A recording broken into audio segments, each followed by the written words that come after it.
Hi everyone, this is Diecast channel, and in this video I'm going to show you this 1967 Chevy Chevelle SS. This is a very nice car made by ERTL, and it's made in the 1/18 scale. It's a quite old model, but before we take a better look at it, please don't forget to subscribe my channel, to click the bell for news, to share this video, and to give me your thumbs up. So let's go on. 67 Chevelle is among my favorite Chevelles of all times. I like 66 better, but 67 is also very nice. I intend to show you a 1966, even comparing with the 67 soon, so we can make a little comparison.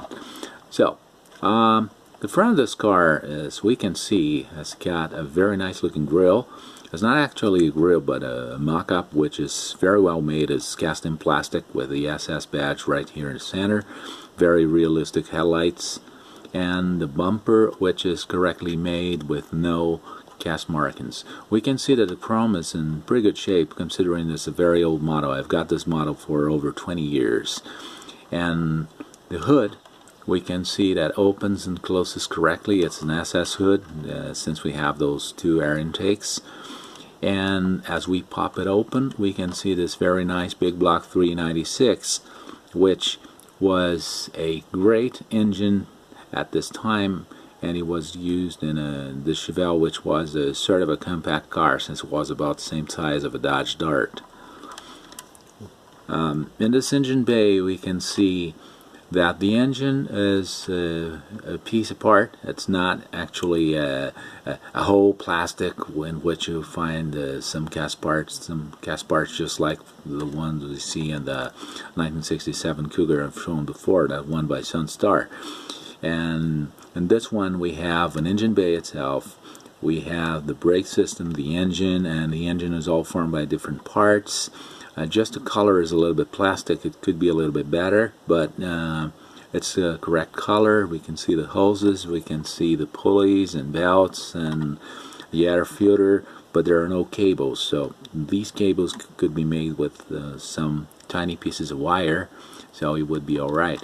The battery is right here, so with a little painting and some pieces of wire, it could be further detailed. So this engine bay needs a little work to be a little bit better, but it's okay considering it's an old ERTL. As I told you, the engine opens and closes correctly. It's correctly aligned, no misalignments. We can see that the trim is continuous, so it's pretty good for it. 396 badge, the rally wheels, which are present in Camaros, Corvettes, Impalas, and several GMs at a time. They're not my favorite wheels, but I think they're nice. They still look nice, and they have that brushed aluminum aspect with the chrome parts instead of being just a whole chrome part, just like we find in cheaper brands. So for a cheaper ERTL, I think they're fine. The passenger door, as we can see, is correctly aligned. Just this gap is a little bit thick, but it's not a big problem. It opens and closes correctly, and as we look at the interior, we can see the dashboard, which is formed by a piece of blue plastic with a piece of chrome plastic, simulating the gauges, buttons, knobs, and stuff like that. We can see some stickers and decals that simulate the horizontal speedometer. We can see a tack and the stick shift through a floor transmission right there in the central console. The seats do fold forward, and the back seats are correct. The panels are correct.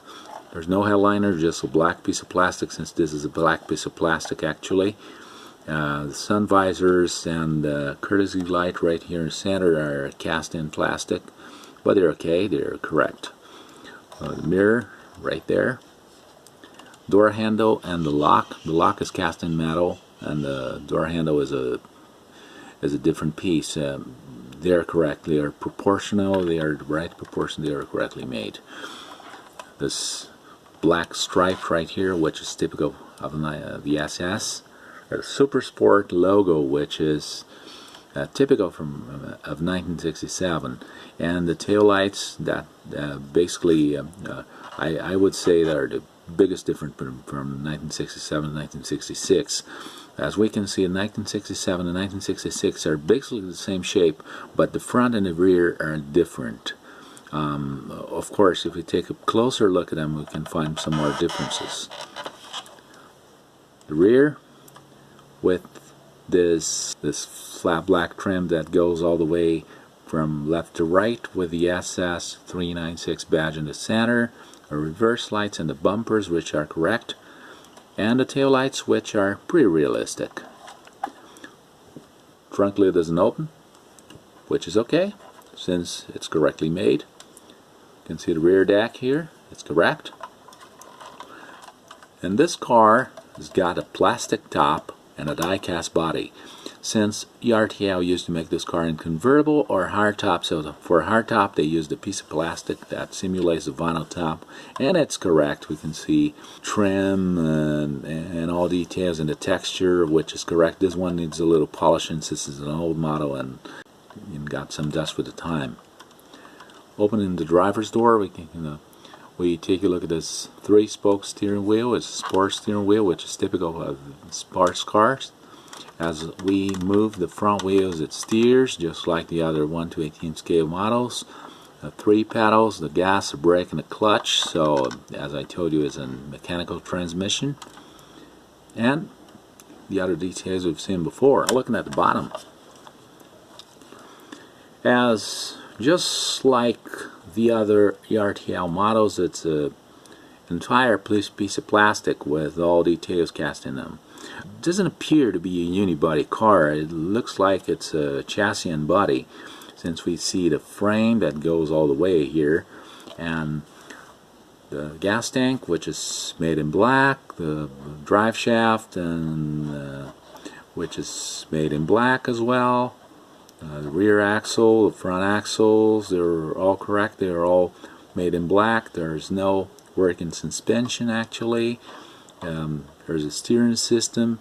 Those wheels could be a little bit better inside. They're very nice outside, but perhaps a little black paint here could mask those rivets, those mushroom rivets right here that attach the wheels to the inner wheels. We can see some details from the engine, the belts and pulleys and radiator, the fan, the structure, the suspension, and the steering system, engine and tranny, the oil filter. This engine needs a little work on it, so it won't look so much as plastic. The drive shaft is fixed, so it doesn't turn with the real wheels, just like the Authentics and the other more expensive brands, but it's okay. The mufflers are correct. So the chassis is correct. The whole piece is cast in plastic with a very good quality. It's a whole piece, but it's not really just a flat piece of plastic with nothing really. And as we can see here, the tires are correct, and they're correctly made with a very good looking details. Red striped tires that really look like the ones that they're using the Chryslers, and a trim that goes all the way. So this is a very nice car to have on a diecast muscle car collection. So I'd like to thank you for all views, for all likes and comments, for subscribing my channel. Please don't forget to subscribe my channel, to leave a like in the comments below, and to click the bell for news. I thank you and see you in the next video. Bye bye.